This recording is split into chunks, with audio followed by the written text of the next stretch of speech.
Emilio Abril comptabilise 734 000 abonnés sur YouTube et pourtant, ce n'est pas un YouTuber. Il se voit plutôt comme un créateur de contenu tout-terrain et multiplateforme. Aujourd'hui, je trouve que c'est absurde d'être sur une plateforme. Toutes les plateformes se copient. L'approche multiplateforme d'Emilio est inspirante, surtout lorsque l'on voit son succès. Je tiens à dire, moi je peux me permettre de faire ça aujourd'hui, de m'en battre les couilles, parce que je suis là depuis 7 ans, j'ai déjà une audience, j'ai une chaîne YouTube avec beaucoup d'abonnés. Mais pour un créateur qui débute, est-ce la meilleure voie à suivre ? Certains conseillent de commencer par concentrer ses efforts comme un laser sur une seule plateforme au lieu de se disperser sur plusieurs sources de trafic. Cette stratégie est très efficace pour construire une audience solide et comprendre l'algorithme avant de se déployer sur d'autres plateformes. Mais Emilio a de bons arguments pour aller à l'encontre de ce discours. C'est-à-dire que tu peux mettre des posts textes maintenant même sur YouTube.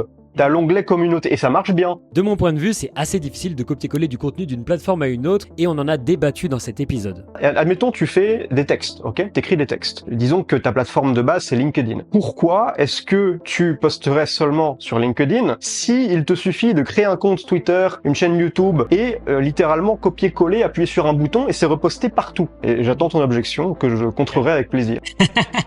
Mais Emilio a en réalité une stratégie bien rodée pour adapter son contenu à plusieurs plateformes sans que ça lui prenne plus de temps. Alors, si tu voulais recommander à quelqu'un de faire ce que tu fais là, ton workflow, ça serait quoi les étapes de quelqu'un qui crée du contenu aujourd'hui et qui a une seule plateforme, par exemple YouTube, et qui se dit être un créateur tout-terrain? C'est très simple.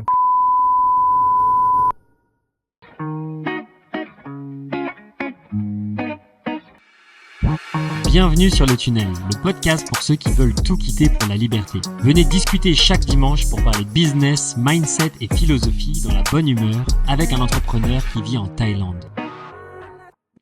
Donc aujourd'hui, Emilio, on va parler de différents sujets. La fin des youtubeurs, l'automatisation va-t-elle détruire la créativité? Ok. On va faire un mini-jeu que j'ai créé pour toi pour l'occasion qui s'appelle Tu es le roi des mini-jeux, toi.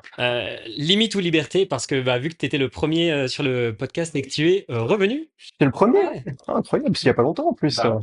Mais depuis, il y a eu plein d'invités, figure-toi. Ok, génial. Et du coup, fallait que je crée des nouveaux jeux parce que j'avais déjà épuisé mes jeux avec toi.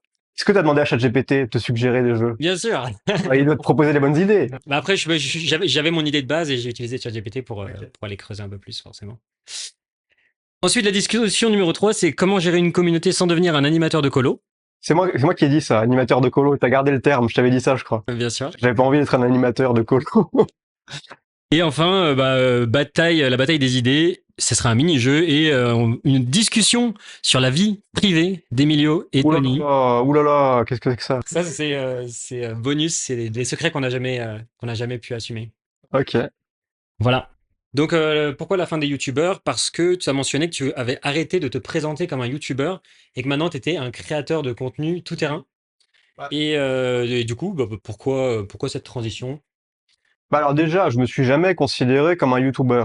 On m'a collé cette étiquette parce que je fais des vidéos YouTube et c'est ma principale plateforme depuis toujours.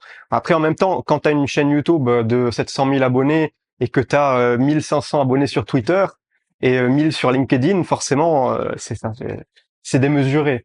Mais c'est vrai que, enfin moi, si tu m'enlèves ma chaîne YouTube, depuis toujours, hein, si tu m'enlèves ma chaîne YouTube, je continue de gagner ma vie parce que c'est pas comme ça que je fais de l'argent. Je vis pas de la YouTube money. Et même, je peux passer je peux passer des mois sans faire de vidéos, il n'y a pas de problème. J'ai ma liste email, c'est le plus important. Si tu me demandes, est-ce que tu préfères garder la liste email ou la chaîne YouTube, je garde la liste email, honnêtement. Et surtout, par rapport à ce concept de créateur hybride, alors il y a multiplateforme, multiformat et multi-niche. 3 dimensions. Multi-niche, c'est le côté synthétiseur où tu peux t'autoriser à parler de plein de sujets interconnectés. Multiformat, si tu peux faire vidéo, tu peux faire texte, selon ce qui t'inspire le plus sur ce moment-là. Tu sais, des fois, si tu te dis, moi, je fais de l'email quotidien, par exemple, il y a peut-être des jours où tu n'auras pas d'inspiration pour écrire et peut-être que ça te plaira plus à ce moment-là d'allumer ta caméra et de faire un truc un peu freestyle. Clairement. Ouais. Et après, tu envoies la vidéo sous forme de lien par email, mais tu te mets pas de barrière en termes de format. Moi, j'aime bien cette idée-là. Et multiplateforme, alors ça, parce que aujourd'hui, je trouve que c'est absurde d'être sur une plateforme. Pourquoi? Toutes les plateformes se copient. C'est-à-dire que tu peux mettre des posts textes maintenant même sur YouTube. T'as l'onglet communauté et ça marche bien. Tu sais, j'ai regardé dans les statistiques, je regarde jamais d'habitude mes statistiques, mais j'ai regardé et j'ai vu que il y avait des gens qui s'étaient abonnés à ma chaîne. Grâce au post. Ouais, il y a du reach, c'est fou. Et le truc, c'est qu'en fait, cet espace commentaire sur YouTube, il est sous-coté, il y a quasiment personne qui l'utilise. Donc en fait, quand tu l'utilises, en fait, tu vas tout de suite te démarquer parce que il y a de la place pour l'écran. Au début, je pensais que personne allait lire, mais si, il y en a. Tu fais à peu près le ratio like vue, parce qu'il y a pas marqué les vues, mais des fois, je sais pas, ça fait les miens ils font 1500 likes, ce qui marche très bien. Donc je sais pas, en ratio, ça ferait l'équivalent de peut-être 10 000, 20 000 vues, 30 000 vues sur une vidéo. Donc ça marche bien, écoute. Et donc pour en revenir aux créateurs hybrides tout terrain, bah pourquoi, admettons tu fais des textes, ok, t'écris des textes. Disons que ta plateforme de base c'est LinkedIn. Pourquoi est-ce que tu posterais seulement sur LinkedIn si il te suffit de créer un compte Twitter, une chaîne YouTube, Facebook, Instagram et littéralement copier-coller, appuyer sur un bouton et c'est reposté partout. Ça ne prend aucun effort supplémentaire ou très peu, t'es d'accord? Donc pourquoi ne pas le faire? Bon, je ne vois pas de raison de ne pas le faire. J'ai des objections. Ok, bah, tu vas me les dire, mais le truc c'est que tu ne peux pas anticiper à l'avance la plateforme sur laquelle tu vas avoir le plus de succès. Des fois, tu as des surprises. Moi, par exemple, LinkedIn, jamais j'aurais pensé poster sur LinkedIn, et je m'étais mis à fond sur Twitter. À un moment, là, pendant 3 mois, j'avais posté tous les jours sur Twitter, et c'est très lent Twitter. Et après, j'ai commencé LinkedIn, je me suis rendu compte que c'était beaucoup plus rapide pour moi sur LinkedIn que sur Twitter. Et l'algorithme Twitter, j'aime pas. Mais tu vois, il a fallu que je teste. Et alors j'ai aussi un canal Telegram, donc je peux aller sur Telegram, je peux aussi l'envoyer en tant que newsletter à ta liste email. Donc quand c'est du texte, ou alors texte plus image, tu peux le mettre à plein d'endroits. Pareil, si c'est de la vidéo verticale shorts, style TikTok, t'as YouTube Shorts, t'as TikTok, t'as Instagram Reels, Facebook Reels, t'as Snap, t'as... Tu postes sur Snap aussi? Alors j'ai pas Snap, je connais pas ça. Snap et TikTok, je suis pas dessus, je sais pas, la flemme. Mais enfin, au moins être sur 4-5 plateformes, parce qu'il y a des gens, faut bien se dire ça, c'est que il y a plein de gens qui utilisent une seule plateforme. Tu sais, on a tous un peu notre habitude par défaut quand on s'ennuie. Il y en a c'est Instagram, il y en a c'est YouTube, il y en a, je sais pas, même moi à un moment donné, c'était une boîte mail que j'avais créée juste pour m'inscrire à masse de newsletters. Et ouais, au lieu de scroller infini sur les réseaux, je lisais les newsletters que je recevais. Bah, tu sais, pour des gens, ça peut être ça, leur passe-temps, mais c'est rare que quelqu'un soit sur toutes les plateformes à la fois. Et le fait de copier-coller le même texte, on peut se dire, les gens vont pas être contents parce qu'ils vont voir la même chose partout. La réalité, c'est que de un, il y a de fortes chances qu'ils le voient qu'à un seul endroit, et si tu l'avais pas mis, ils l'auraient jamais vu. Et deuxièmement, ça les gêne pas tant que ça, en fait, de voir, par exemple, de le voir sur le canal Telegram et de recevoir la newsletter. Peut-être que quand il était dans sa boîte mail, il a reçu la newsletter, il a lu le début du texte, mais il n'était pas dans le moment où il avait le temps pour lire, il avait un truc à faire, et donc il a arrêté. Et peut-être qu'après, il verra le même texte sur Telegram, mais il va se dire, ah bah tiens, ouais, c'est le même, mais je l'avais pas lu, j'ai pas eu le temps, et là, il va le lire. Donc en fait, tu sais, il y a un truc où, finalement, enfin, je vois aucun inconvénient, vraiment. Ceux qui se plaignent, c'est peut-être une très petite minorité, mais c'est pas grave, hein. Il y a aucun intérêt à ne pas faire ça, je trouve. Et j'attends ton objection, que je contrerai avec plaisir. Non, mais c'est clair, tu multiplies ta portée. Mais tout à l'heure, tu as dit que tu peux simplement copier le truc que tu as fait sur LinkedIn, le mettre sur Twitter, le mettre sur Instagram. Mais au final, si tu crées un article sur LinkedIn et que tu veux le mettre sur YouTube et sur Twitter, tu peux pas le copier tel quel. Sur Twitter, tu dois faire 240 caractères. Ah, mais c'est pas si t'as le premium. Tu prends le Twitter Premium. D'accord. Là, c'est infini, là, quasiment. Ok. Et sur YouTube, du coup, tu fais un... En fait, ça veut dire que si tu veux avoir la même stratégie sur toutes les plateformes, il faut quand même que tu choisisses une stratégie qui puisse s'adapter sur toutes les plateformes. Tu peux pas dire, par exemple, je vais faire des vidéos de 20 minutes ou sinon, enfin, faut que là, tu aies une équipe derrière qui découpe tes trucs, qui refasse... ça demande... Enfin, je veux dire, c'est pas aussi facile que ça, je pense. Après, si tu décides de faire un format image plus texte, on va dire un peu classique, là, tu peux quasiment le mettre sur toutes les plateformes. Mais, Ah oui, ouais. mais si tu veux faire un truc un peu plus complexe, par exemple, vidéo, si ton format de base c'est de la vidéo, par exemple, et que tu aimes bien faire des vidéos longues. Alors, c'est vrai que Comment tu fais? si tu commences à créer des règles spéciales pour chaque plateforme, tu vas pas t'en sortir. Il faut un format standardisé au maximum. Moi, pour les textes, je fais en sorte que ce soit pas plus de 3000 caractères, parce que c'est la limite pour LinkedIn. Mais après, tu peux le mettre partout. À part Instagram, si tu veux être sur Instagram, mais il faut absolument une photo sur Instagram, tu peux mettre juste un texte. C'est la particularité d'Instagram, c'est un peu le seul où tu es obligé d'avoir une image. Tu peux pas juste mettre du texte. Moi, je mets pas sur Insta, ça m'a saoulé Instagram. Mais ouais, sinon tu te mets une règle de caractère à ne pas dépasser. Image ou pas image, la plupart du temps c'est optionnel l'image, donc pas de souci. Et pour une vidéo longue, bah écoute, une vidéo longue, tu peux la mettre sur YouTube, tu peux la mettre sur LinkedIn, tu peux la mettre sur Twitter et tu peux la mettre sur Facebook. Ça fait déjà 4 belles plateformes. Et c'est pas grave si tu la mets pas sur, je sais pas, sur Instagram ou sur une autre plateforme que tu utilises. C'est pas grave. Au pire, tu mets un lien, tu peux faire une newsletter de promotion et un post Telegram de promotion qui renvoie vers YouTube. Bah, il y a toujours des trucs à faire. Après, oui, il faut avoir des process solides. Si tu veux vraiment faire un truc de distribution tout automatisé, bah, c'est bien d'avoir un staff qui le fait pour toi. J'ai testé les outils d'automatisation pendant un moment, mais j'étais obsédé par je voulais, tu sais, j'ai même pris un prestataire pour ça. Je voulais créer une automatisation no code qui me permette d'envoyer le texte à un endroit sur une adresse email Zapier par exemple, et que ce soit distribué partout. C'est impossible parce qu'il y a des restrictions d'API. Il y a toujours des trucs casse-couilles. Par exemple, Twitter, c'est complètement con, mais avec leur API, même si tu payes le premium, tu ne peux pas envoyer des posts longs en dehors de leur interface. Tu es obligé de poster depuis Twitter Ah oui, si tu veux faire du post long. Donc rien que pour ce genre de truc, il y a des détails chiants qui cassent tout.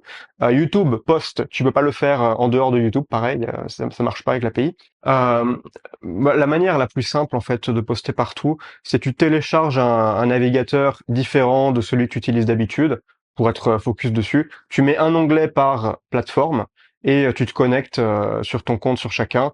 Et en fait, quand tu as ton texte, bah, tu débranches le cerveau et boum, boum, boum, tu bombardes. Tu postes, tu postes, tu postes, tu postes sur tous les réseaux, un onglet après l'autre, en mode militaire. Et voilà, ça se fait en 5 minutes. Hein. Et ton post, il est partout. Et voilà. D'accord. Voilà. Et après, si tu veux faire des règles un peu différentes, par exemple, si c'est une vidéo longue, je veux qu'il y ait un post Telegram, plus je veux que ça parte par email. Ça peut se faire avec du no-code, ou alors bah tu fais un process pour ta team, c'est assez simple. D'accord. Comment à quel genre de process t'as créé et du coup, t'as combien de personnes du coup qui t'aident pour ce système-là? Je suis pas très fort en process. Je suis pas la meilleure personne pour ça. J'ai des process assez basiques, mais enfin, en fait, ça me prend tellement de temps. Si je veux faire des process, des SOP complexes, ça va me prendre beaucoup de temps. Et au final, ça m'arrive de passer des heures à créer des process compliqués et jamais les utiliser. Tu sais, J'adore créer, moi, c'est ma passion. de créer des process. Ouais. Je sais, c'est chelou, mais j'adore créer des process. Ah non, mais ouais. Genre, je me fais des process sur mon temps libre. Et après, tu prends des Filipinos qui le font. Non, j'ai un assistant. J'ai un assistant qui m'aide, mais en fait, je me dis, ça pourrait. En fait, euh, bah, dédicace à Olivier Roland, très rapide, mais en gros, il avait dit, quand tu commences, et ben, en fait, tu vas créer des process sur toutes les choses que tu fais dans ton business. Et un jour, bah, en fait, quand tu auras besoin de déléguer, bah, tu sauras déjà que, en fait, tout est déjà processisé, tu as juste à déléguer les tâches. Et du coup, dès que j'ai une tâche, par exemple, je fais une miniature YouTube, mais d'une nouvelle manière, bah, je vais faire une vidéo, je vais la processiser, je vais en faire un Google Doc. Et puis après, je garde ça dans ma base de données et je peux l'envoyer quand j'ai besoin, quoi. Le problème de ça, je trouve, c'est que les interfaces, elles évoluent. Tu sais, à un moment, dans ton process, il y a marqué cliquer sur le bouton, sauf que quand tu regardes, bah, 6 mois plus tard, le bouton, il est plus là. Tu vois, il a été déplacé. C'est pour ça, comme les plateformes évoluent très rapidement, il y a aussi ce truc-là où tu dois mettre à jour tes process, donc ça demande quand même une grosse charge mentale. Moi, ça me demande pas trop de boulot parce qu'en fait, ce que je fais, c'est que je fais juste la tâche telle que je la ferais de manière comme si je la faisais moi-même, mais en fait, je me filme. La vidéo, elle peut durer 45 minutes et en fait, j'explique ce que je fais en même temps. En fait, je dis bon bah là, je suis en train de faire ma miniature. Bah là, je vais rajouter une ombre parce que ça va rajouter de la profondeur. Là, je fais ça et en fait, la tâche, je la ferai dans tous les cas. Et ce que je fais, c'est que bah, par exemple, si on parle de la miniature. Bah en fait, faut pas le faire sur une miniature parce qu'en fait, chaque miniature, elle a un style un peu différent. Du coup, je le fais sur chaque fois que je vais refaire une miniature, jusqu'à ce que j'en ai fait 3 ou 5, bah je vais refaire une vidéo et je vais donner des subtilités différentes puisque ce sera pas la même miniature. Et à la fin, la personne, je lui fais un Google Doc, je lui copie les 5 liens, enfin un copie-colle dans un doc, et je lui dis bah tu dois créer un process. La personne doit créer un process à partir des vidéos que j'ai faites et tu dois simplifier tout ça. Et tu as les 5 étapes et tu fais ta patouille avec tout ça, quoi. Tu délègues la création du process. Mais tu sais que tu as une IA qui fait ça. Moi, j'ai pas pu l'utiliser parce que je n'ai pas d'ordinateur comme toi. Mais j'ai plus le nom. Hein. Mais je sais que tu as une IA qui te permet, en fait, tu fais ça, tu filmes ton écran, tu montres ce que tu fais, et en fait, elle va analyser le truc et elle va te le faire en texte. Donc t'as même pas besoin de convertir manuellement la vidéo où tu fais le truc en process standardisé. J'ai créé un GPT qui fait des process. Ok. En fait, je parle à l'IA, quoi, comme tu disais quand tu te baladais dans la rue et que tu parles à ChatGPT. Sauf que moi, bah, je vais lui expliquer en fait, une fois que j'ai terminé la vidéo, bah, en fait, je la regarde, tu vois, je la survole, ça me prend 30 secondes. Et en fait, je regarde les points et ça me rappelle en fait les éléments que j'ai fait. Je lui parle et puis il va me refaire un process avec des belles étapes, bien écrits. Si vraiment je veux aller plus loin, je récupère le transcript et je lui donne. Mais bon, en général, si je lui donne les étapes à l'oral, il arrive à bien le faire. Il me fait un, beau- un bon, Ok. un bon process. Ok. Alors, si tu voulais recommander à quelqu'un de faire ce que tu fais là, ton workflow, pour on va dire poster sur les différentes plateformes, Ouais. bah, ça serait quoi les étapes de quelqu'un qui crée du contenu aujourd'hui et qui a une seule plateforme, par exemple YouTube ou Instagram, et qui se dit être un créateur tout terrain? C'est très simple. Par exemple, tu as une chaîne YouTube, tu fais des vidéos horizontales, bah tu crées un compte LinkedIn, tu crées un compte Twitter, tu crées un compte Facebook. Je dirais, si tu veux faire ça en mode minimal, je dirais YouTube, Facebook. J'ai un pote, Sabri Itaï, peut-être tu connais. Il a une chaîne YouTube et moi je le connaissais à la base pour sa chaîne YouTube. Et j'ai été très surpris de voir que sa page Facebook faisait plus d'abonnés et plus de vues Mais que non. sa chaîne YouTube. Une Et page Facebook ou un groupe? la page Facebook. Et ouais, je crois, il a 100 000 abonnés sur YouTube et 150 000 sur Facebook. Ça fait beaucoup plus de vues sur Facebook. Je dis là, mais c'est fou, alors que c'est juste du repost. C'est juste du repost. Et donc, je me suis dit, mais putain, si j'avais reposté pendant toutes ces années où j'ai fait des vidéos YouTube sur Facebook, j'aurais peut-être 100 000 abonnés, j'aurais peut-être 200 000, qui sait? J'aurais peut-être 1 million, peut-être pas, mais enfin, c'est con de pas l'avoir fait. Parce que tu compounds au fil des années. Et c'est juste un petit réflexe. Donc je dirais, si tu fais des vidéos YouTube, tu te crées au moins une page Facebook, un LinkedIn, peut-être c'est bien, ça dépend de ta niche, après ça dépend ce que tu fais, il faut adapter. Twitter aussi, tu peux faire des vidéos longues comme ça, apparemment ça marche bien. Je vois des vidéos, bon, je traîne pas trop sur Twitter, mais j'ai déjà vu passer des vidéos longues, horizontales, qui faisaient beaucoup de vues hein, sur Twitter. Et voilà, tu te crées les comptes, et quand tu mets une vidéo sur YouTube, au même moment, tu batches, tu la mets aussi, tu l'uploads en natif. Après, t'as un outil qui s'appelle repurpose.io, repurpose.io, qui automatise ça. Ils retransforment tes vidéos longues en vidéos courtes ou... Bah, quand tu mets une nouvelle vidéo sur YouTube, tu crées des scénarios et ça fait un déclencheur dès qu'il y a une nouvelle vidéo YouTube, et après il va la télécharger et il va la mettre sur ton LinkedIn et sur ton Facebook ou sur les réseaux que tu veux. Ça marche avec les shorts. Donc ça, c'est si tu veux pas te prendre la tête, ouais, mais ouais, ça coûte 20 balles par mois, c'est pas mal, c'est pas mal. Pas affilié ou quoi Ok. que ce soit. Enfin, j'ai rien affilié, mais c'était pas ma chaîne YouTube, je pourrais pas le mettre. Ok. Du coup, tu sais, dans l'épisode avec Paolo, tu disais que tu étais en train de construire donc ta machine pour enfin, une sorte de machine où justement tu veux que ça poste du contenu un peu partout. Du coup, elle en est où cette machine? Enfin, ça est en place? Je t'ai dit, en fait, ça marche pas, ça marche pas. Parce que, je t'expliquais, il y a toujours des restrictions d'API à la con qui fait que tu peux pas automatiser. Donc, la machine, c'est ce que je te dis, c'est le faire à la mano, tu bombardes, copier-coller, publier en mode bourrin, et voilà, tu le fais comme ça, ou tu le délègues. Ok. Mais bon, l'automatiser, c'est compliqué. Ouais. Et aujourd'hui, tu as réussi. Enfin, tu disais des fois que tu galérais un peu à déléguer. Aujourd'hui, ça se passe comment? Tu as des gens qui travaillent avec toi ou pas? Bah, je préfère simplifier que déléguer. Après, j'ai une petite équipe. Des fois, je peux prendre un freelance pour m'aider sur une tâche ponctuelle, mais ça va pas être le long terme. Disons, c'est plus sur un truc que j'ai besoin de faire à cet instant-là. Ouais, après, par exemple, les vidéos, j'ai pas de monteur parce que je préfère. En fait, ça me fatigue de devoir transférer des fichiers, télécharger, faire des retours, des ping-pong, des machins. Je me suis dit, autant simplifier le truc à mort et tu vois faire un truc basique en mode un peu bas les couilles. De toute façon, j'ai plus envie de niquer le YouTube game. C'est bon, j'ai donné. Ça fait 7 ans que je suis sur YouTube. J'ai plus envie de faire des vidéos avec des têtes putaclic pour attirer les vues. Pff, ah, ça me saoule ça. J'ai juste envie de parler aux gens qui sont là. Voilà, s'il y a des gens qui s'intéressent pas, je les retiens pas, ils peuvent partir. Et je parle de ce que j'ai envie de parler et j'essaie pas.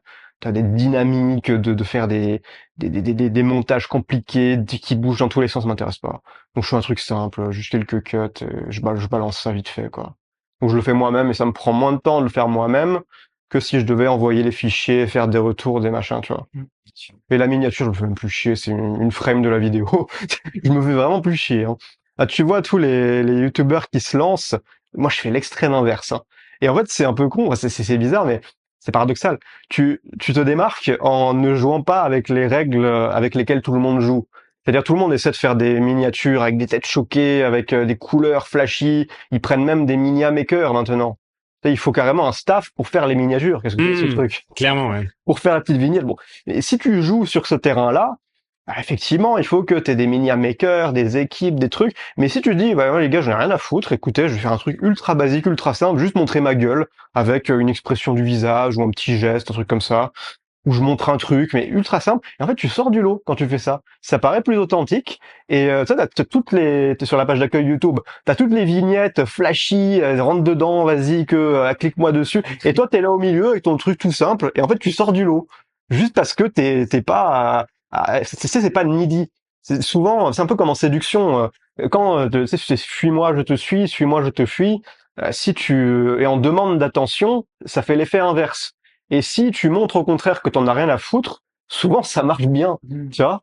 Alors que si t'es là à essayer d'employer toutes les tactiques, ouais, vas-y, s'il te plaît, clique, s'il te plaît, je t'en supplie, vas-y, tu sais, en mode de mendiant. Je fais, vas-y frère, c'est bon quoi. Moi j'en ai rien à foutre et tu cliques, bah, clique pas, je m'en bats les couilles. Et en fait, quand tu renvoies cette image-là, il y a un côté, il y a un côté Contre-signalement. Ouais, exactement. Contre-signalement. Et c'est efficace d'un point de vue marketing. Le balécouillisme, et en plus, tu travailles moins. Ça demande moins de taf et au final, t'as plus de résultats. Donc, Et moi, j'appelle ça la stratégie du branleur malin. T'es un branleur, mais t'es un branleur malin. Et t'as des résultats. C'est 20-80. mettre l'énergie là où ça apporte le plus de résultats. Par exemple, sur choisir les bonnes idées avant de créer tes vidéos, Voilà. bosser sur le fond, quoi. Je tiens à dire, moi, je peux me permettre de faire ça aujourd'hui, de m'en battre les couilles, parce que je suis là depuis 7 ans. J'ai déjà une audience, j'ai une chaîne YouTube avec beaucoup d'abonnés. Ne reproduisez pas ça chez Voilà, ne faites pas ça chez vous, c'est réalisé par un professionnel. Non, effectivement, si tu pars de zéro, tu peux pas te permettre juste d'en avoir rien à foutre. Tu peux jouer la carte de l'authenticité. T'as pas besoin de jouer sur le terrain, de avoir les meilleures miniatures, les plus pros, mais t'as besoin quand même d'un truc pour. Enfin, si tu t'en bats complètement les couilles, ça marchera pas. T'as besoin d'un élément différenciateur. Je pense que les miniatures, c'est forcément c'est là où la première chose que les gens voient, c'est quand même ultra important. Après, quand je dis les miniatures, c'est ultra important, ça veut pas dire faire des miniatures flashy, comme tu dis, en mode Yomi Denzel et tout ça. Justement, c'est déjà saturé le marché. Ça sert à rien d'essayer de se battre alors que tout le monde fait la même chose. Et justement, comme tu dis, le contre-signalement, de faire des miniatures un peu qui ont l'air plus authentiques, mais c'est pas pour autant qu'il faut mal les faire en fait. Des fois, les choses les plus simples sont les choses les plus difficiles, mais en fait, elles paraissent simples, mais en fait, elles sont difficiles à mettre en œuvre. Oui, mais c'est surtout ça demande de la réflexion. Oui. Quand tu vois une miniature minimaliste qui cartonne, parfois il y a une grosse réflexion derrière. Oui. Mais comme on dit, c'est très facile de complexifier et très complexe de simplifier. Et ouais, le minimalisme, ça demande moins de travail pour créer le produit, mais il faut qu'il y ait un bon angle, une bonne réflexion marketing derrière, c'est sûr. Chaud du mini-jeu. C'est quoi, limite ou liberté? Limite ou liberté? Bah vas-y, j'aime bien les jeux, moi. C'était marrant la dernière fois. Eh ben, pour aujourd'hui, limite et liberté. En fait, je me suis dit, on a parlé d'argent, on a parlé de choses, et en fait, en tant qu'entrepreneur, la plupart des gens, ils sont, enfin, il y a certains piliers qui sont importants dans la vie. Il y a, je sais pas, la carrière, la santé, les relations, et la liberté. Ça fait partie des choses qui sont importantes. Et c'est pour ça que j'ai créé un mini-jeu, parce que tous les deux, on a cette soif de liberté. C'est pour ça aussi qu'on est entrepreneur. Et donc, le jeu Limite ou Liberté, c'est un jeu qui parle de liberté. Et donc, l'objectif de ce jeu, c'est que... Ah, c'est celui-là. Je l'ai vu, hein, j'ai remarqué la boîte tout à l'heure. Vous savez qu'il y avait un truc là avec cette Il y a boîte. quelque chose dans cette boîte. Donc, chaque participant tire un papier au hasard et doit expliquer en 30 secondes pourquoi ce mot représente pour lui soit une liberté, soit une limite, avec des arguments convaincants. Ok, je peux commencer? Ouais. J'ai envie de voir. Et donc, l'autre participant doit contre-argumenter ensuite en 30 secondes pour donner le point de vue inverse. C'est toi ou c'est ChatGPT, ça? Non, c'est moi. C'est moi. Et donc, l'objectif, c'est de débattre en fait sur les limites de la liberté. Donc, en gros, tu verras exemple, imaginons c'est le mot discipline. Tu dois dire pour toi, est-ce que c'est une liberté ou une limite? Donc, tu expliques tous tes arguments, etc. Et moi, ensuite, je dois donner des contre-arguments pour dire pourquoi je pense que c'est l'inverse. Après, moi, je suis pas très bon pour suivre les règles, mais vas-y, on va improviser. Si ça sent un peu les épices, c'est parce qu'il y avait des épices dedans. Pas besoin de sentir. Alors, la solitude. Donc, limite ou liberté? Bah, moi, j'aime bien. Ouais. Ok. Moi, j'aime bien parce que je suis introverti. Après, si t'es extraverti, je pense que ça dépend de ta personnalité.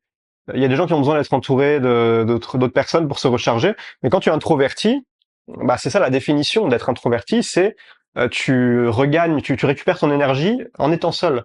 Et ouais, moi, j'ai aucun problème à me barrer 2 semaines dans un pays où je connais personne.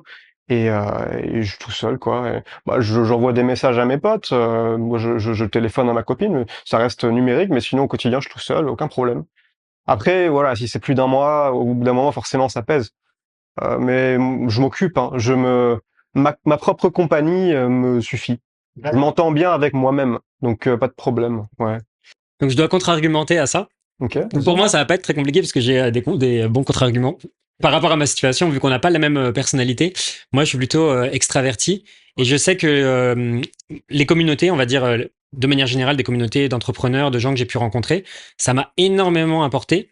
En tant qu'entrepreneur, toutes les rencontres que j'ai faites, bah, ça m'a vachement nourri, ça a nourri mon ambition, ça a nourri ma créativité, ça m'a montré aussi tout ce qu'il était possible de faire. Et si j'étais resté tout seul en Bretagne, je pense que je serais pas où j'en suis aujourd'hui dans tous les sens du terme. Donc, Pas devenu alcoolique. Le cliché sur les Bretons. non mais clairement, mais je serais pas ni entrepreneur, ni à Chiang Mai, ni, enfin tu vois, j'aurais pas toutes ces choses-là qui se sont arrivées dans ma vie. Et du coup, c'est grâce au fait que je sois parti, mais que je sois parti pour rencontrer d'autres entrepreneurs. Et tu vois, bah, j'ai pu te rencontrer, j'ai pu rencontrer Paul, Jenna, Stan et plein d'autres entrepreneurs qui m'ont inspiré et qui font que j'en suis où j'en suis. Ouais, ouais, ouais. Non, mais c'est très valide, hein, je reçois, aucun problème. Je prends le suivant et du coup, après, c'est à toi de contre-argumenter. Alors, donc là, je dois dire, bon, c'est le mot échec. Est-ce que c'est pour moi, Moi, je pense au jeu d'échecs. tu peux l'interpréter comme tu veux. Est-ce que c'est une liberté ou une limite? Bah, c'est un peu complexe. Bon, c'est une liberté dans le sens où ça t'apprend des choses et c'est à travers tes échecs que tu deviens de plus en plus libre parce qu'en fait, tu rebondis sur tes échecs, tu deviens une meilleure personne et donc du coup, tu t'apprends de tes échecs. Et si tu penses qu'un échec, c'est un vrai échec et que ça doit t'arrêter là où tu en es, eh bien, tu n'obtiendras jamais vraiment une liberté. Et donc, du coup, pour moi, l'échec est quelque chose de positif. Est-ce que tu as un contre-argument négatif sur... Bah, moi, je trouve que c'est bien, ouais, aussi. Mais je dois dire T'es pas que obligé, hein. je dois dire que l'échec, c'est pas bien. Non, bah oui. Si tu penses que oui, non, mais après, t'es pas obligé de forcer. Bah, je peux dire, le jeu d'échecs, c'est un peu trop addictif. Alors, l'année dernière, 2023, j'ai eu ma période. Ah ouais? Ah ouais, j'étais complètement accro. En fait, j'ai commencé à y jouer pour le fun et j'ai un esprit de compétition quand tu actives mon esprit de compétition, tu m'arrêtes pas. Quand je faisais les shorts, c'était ça. Je voulais bouffer le marché, faire des millions et des millions de vues. Et c'est pareil, quand j'ai commencé à jouer aux échecs, c'est le score de Elo. Et moi, je voulais augmenter mon score Elo. Et vraiment, moi, j'ai du mal à me contrôler avec les comportements un peu addictifs. Et du coup, je passais mes journées à jouer aux échecs. Et des fois, j'étais frustré parce que je gagnais, je perdais, je gagnais, je perdais, je perdais, je gagnais, je perdais. Je progressais pas. Tu joues en ligne, hein? Ouais, ouais, sur chess.com. Putain, mais c'est un truc de ouf. Il y a plein de gens qui... Enfin, les potes de Chiang Mai, ils jouent... il y en a plein qui jouent à ça. Ils sont accros C'est très addictif, c'est très Ouais. addictif, ouais. Mais c'est sympa, j'aime bien le côté réflexion stratégique où c'est un esprit qui se confronte à un autre et celui qui est le plus rusé qui l'emporte. J'aime bien. Mais être bon aux échecs, ok, mais être excellent aux échecs, ça veut dire que t'as un peu raté ta vie parce que tu fais rien d'autre, quoi. Si tu veux être excellent aux échecs, faut que tu passes tes journées que à jouer aux échecs. Ouais, donc non. Mais j'aime bien de temps en temps, tu vois, on pourrait se faire une petite partie à l'occasion si tu veux. Let's Je go. suis pas très fort, hein. Allez, à moi. Attends, j'en ai deux là. Bah j'en ai trois. J'arrive pas à l'ouvrir. IA. Ah bah là, tu peux dire pour ou contre. Liberté ou limite? Je peux partir sur l'un ou l'autre, hein. Vraiment, c'est 50-50. Vas-y, bah... Bah, soyons positifs. Je vais partir sur liberté. Bah, l'IA, c'est cool quand même. Moi, j'adore parler avec ChatGPT. Je te dis, mais des fois, je me pose des questions que plein de gens trouveraient un peu nulles ou chiantes. Je sais pas. Par exemple, je lis un livre. L'autre jour, je lisais un livre. Ça parlait de la révolution culturelle communiste en Chine. Et c'était juste, il prenait un exemple, tu sais, dans le livre Les lois de la nature humaine de Robert Greene, très bon livre. Il prend des exemples historiques. Moi, j'apprends plein de choses. Et ce que j'adore faire, c'est copier-coller des passages du livre dans le chat GPT. Et j'apprends encore plus, parce que des fois, je reste un peu sur ma faim, parce que le sujet du livre, c'est pas l'histoire de la Chine au XXe siècle. Donc, il va forcément être bref. Mais moi, j'ai envie d'en savoir plus. Et donc, il y a un truc qu'il approfondit pas assez. Bah, ok, je copie-colle dans ChatGPT et j'en apprends encore plein. Et je pose des questions. Et tu vois, j'apprends énormément de choses. Je trouve que c'est un outil formidable pour l'éducation, l'IA. Et moi, j'adore ça. Et des fois, vraiment, je suis accro à ChatGPT. Mais je trouve que c'est une meilleure addiction que les réseaux sociaux. Ouais. Je préfère être accro à ChatGPT que accro aux réseaux sociaux. Mais des fois, ça part un peu en couille. Je le troll. Et des fois, je lui fais des blagues, j'invente des scénarios. Et parce qu'il me prend tellement premier degré tout le temps que ça me fait marrer. Des fois, je lui dis des trucs complètement absurdes. J'invente des histoires rocambolesques et il me croit. Il me prend premier degré. Tu sais. Et moi, ça me tue. Et ouais, ça me fait rigoler. C'est un bon divertissement. Mais c'est aussi, tu apprends beaucoup de choses. Je trouve ça super. Et même pour t'aider dans ton travail. Moi, j'utilise beaucoup. Si par exemple, je sais pas, tu prépares une vidéo, mais il te manque des exemples, t'es pas satisfait des exemples qui te viennent en tête, bah tu dis voilà, j'ai ce truc-là. Est-ce que tu peux me proposer des exemples ou des métaphores? Il te sort des trucs. Je dis ok, ça c'est bien. Est-ce que tu peux développer sur ce point-là? Et tu vois, tu creuses, tu réfléchis un peu, brainstorm avec lui, sans qu'il remplace ton cerveau. Disons, c'est un assistant, très bon assistant que j'utilise beaucoup. D'ailleurs, j'ai le chat GPT, mais j'ai aussi le Claude, Claude, j'utilise plus pour la création de contenu, Excellent, Claude. pour m'assister en tant que outil professionnel. Et ChatGPT, c'est plus pour lui parler parce que tu as la reconnaissance vocale qui marche très bien, tu sais, avec l'application. Donc voilà, à toi de dire que l'IA va détruire la Terre et l'humaniser. Bah, moi, j'adore l'IA, mais je dois trouver des contre-arguments. Effectivement, il y en a plein aussi. Je peux en trouver. Donc, moi, je vais dire pourquoi l'intelligence artificielle rend débile. Ah ouais. Bah, faut que je trouve un point de vue un peu extrême. Donc, je vais essayer d'aller de l'autre côté. Donc, pourquoi l'intelligence artificielle rend débile? Parce que quand j'ai commencé bah pareil, quand j'ai découvert ChatGPT, j'étais un peu comme toi, je suis devenu très rapidement accro à ChatGPT. Et pareil, quand j'ai regardé ta dernière vidéo sur, bah justement, je suis accro à ChatGPT. Et moi, c'était pareil, mais vraiment, genre, et quand ma famille est venue en France, eh bien, dès qu'il y avait un truc, et ben moi, je demandais pas à ma famille, je disais, non mais vous avez, Tu crois plus ChatGPT que sa famille. non mais je vous dis, le roi de Thaïlande, c'est machin. Et je demande, Ouais, ChatGPT, c'est l'arbitre, ChatGPT. ouf. Il va trancher le débat. Et à un moment, j'étais en mode, mais je partais trop loin. Et donc, je posais des questions. Et je me rappelle, c'était, si on est sur un terrain neutre, est-ce que c'est un gorille qui va gagner ou est-ce que c'est un ours polaire? Je pose des questions pareilles. et du coup, je demande ça à mes sœurs et elles me font, bah, je sais pas, le gorille, il est plus musclé, machin. Ouais, mais l'ours polaire, il fait 500 kilos. Et du coup, je dis, bah, attendez, on va demander à ChatGPT, on va le mettre sur un terrain neutre et tout. Et du coup, il sortait des arguments et après, je disais, ouais, mais ChatGPT, t'as pas pris en compte que l'ours polaire, il a des griffes et du coup, tu lui fais changer d'avis. Enfin, bref, Ouais. donc ça rend un peu débile. Et donc, j'avais eu cette discussion-là avec ma sœur. Elle m'avait dit, non, mais franchement, enfin, tu te rends pas compte là, mais t'as l'air d'être complètement accro à ton truc, quoi. Genre, à un moment, sors la tête de l'eau. Et après, c'est vrai que j'ai réalisé, je me suis dit, putain, c'est vrai que, en fait, il y a plein de moments où, en fait, j'aurais pas eu besoin de regarder ChatGPT, j'aurais pu me poser des questions moi-même ou demander à des gens. Et donc, ça m'a fait. Ça devient une extension de ton cerveau. Exactement. Et je me dis, en fait, on n'est pas loin de... Tu l'implantes avec un Neuralink dans ton cerveau. Ah ouais, En j'aimerais fait, trop, moi. t'es juste à quelques gestes de ça. Et mais moi, En fait, j'ai trop. t'imagines, je me suis posé la question, et si ChatGPT était déjà implanté dans mon cerveau? J'ai juste la pensée et j'ai la réponse. Ce serait extraordinaire. Ça veut dire quand même, t'as une espèce de greffe externe, mais en fait, tu n'es plus toi-même, tu perds une partie de toi-même. T'es aliéné par ce truc-là parce que c'est pas toi qui l'as codé, et maintenant il peut lire tes pensées, ou peut-être pas, mais enfin, je sais pas. Ouais, je sais pas. Et ça, sur ChatGPT, j'ai l'impression que le problème avec ChatGPT, c'est qu'il est un peu trop yes man. Dès que tu vas lui donner une idée, il va te dire ouais, c'est trop bien, crois en toi. Alors que ton idée c'est de la merde. T'as besoin de quelqu'un qui soit honnête, mais il va jamais être honnête. En fait, si tu lui poses une question qui est orientée, ça va influencer sa réponse. Il va jamais être, Clairement. tu vois, il va toujours être influencé par quelque chose ou autre, et ça va pas être il pourra jamais donner un avis d'expert, par exemple. Même sur des sujets, tu sais, des sujets pointus ou je sais pas. Il y a un truc où des fois je peux pas le prendre au sérieux parce que je sais que sa réponse, elle n'a pas forcément beaucoup de valeur parce qu'elle est influencée souvent. Mais là où il est exceptionnel, c'est pour te challenger. En fait, il te pose des questions et en fait, naturellement, c'est toi qui vas trouver les réponses à ces questions. Donc, par exemple, tu veux clarifier un peu ta pensée. Moi, ça m'arrive très très régulièrement de me poser dans mon canapé et de parler à ChatGPT comme si c'était mon psy, tu vois. Et je lui pose des questions et je lui dis ouais bon bah aujourd'hui je sais pas trop comment je me sens, j'ai du mal à définir mes émotions. Est-ce que tu pourrais m'aider parce que j'ai du mal à dormir ou je me sens un peu, tu vois, il y a un truc qui me dérange et il va te dire bah, bah, parle-moi de ta journée. Et en fait, c'est moi qui vais parler et ensuite il va me poser des questions pour rebondir et c'est moi-même qui vais trouver les réponses à mes propres questions, mais il va m'aiguiller et pareil pour le business, tu vois. Si je lui dis j'ai une idée de formation mais je sais pas comment la packager et puis du coup, il va me poser des questions et c'est moi qui vais trouver les idées à la fin. Ok, Ouais. ok. Le perfectionnisme. Est-ce que liberté ou pas liberté?